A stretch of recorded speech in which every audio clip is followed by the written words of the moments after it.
दिल्ली में पेट्रोल की कीमत है करीब 95 रुपये प्रति लीटर, लेकिन क्या आपको पता है कि पेट्रोल की मूल कीमत क्या है? मात्र 52 रुपये 83 पैसे प्रति लीटर।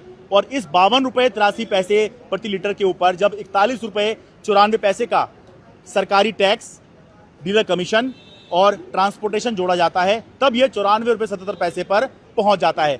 सीधे सीधे आंकड़े सुनिए, 52 रुपये 83 पैसे पेट्रोल की मूल कीमत है। इसके ऊपर 24 पैसे का फ्रेट लगता है, यानी कि ट्रांसपोर्टेशन। एक्साइज जो केंद्र सरकार लेती है वो है 21 रुपये 90 पैसे प्रति लीटर।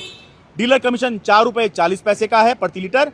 और वैट जो राज्य सरकार लेती है वो है 15 रुपये 40 पैसे। अब ये एक्साइज जो है ये तो पूरे देश में एक ही रहती है, लेकिन वैट जो है ये राज्यों के हिसाब से, क्योंकि ये राज्य सरकार लगाती हैं, तो ये बदलता रहता है।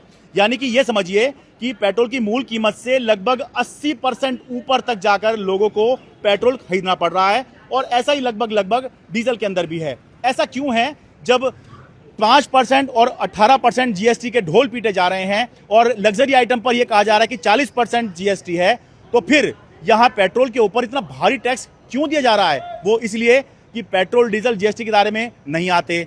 अब सवाल यही है कि क्यों नहीं आते? वो इसलिए नहीं आते क्योंकि सरकारें नहीं चाहती कि ये पेट्रोल और डीजल जीएसटी के दायरे में आए। तो यही मौका है जब केंद्र सरकार जीएसटी बचत उत्सव मनवा रही है, तो सरकार से पूछा जाए कि भाई बहुत अच्छा है आपने 5% और 18% के स्लैब आप लेकर आए हैं, लेकिन ये पेट्रोल और डीजल भी तो जीएसटी के दायरे में ले आइए। चाहे 40% मैक्सिमम के उसमें लगा दीजिए, तब भी अगर 40% जीएसटी पेट्रोल डीजल पर लगेगा तो भी मान के चलिए 10 से 15 रुपये लीटर पेट्रोल डीजल सस्ता होना तय है।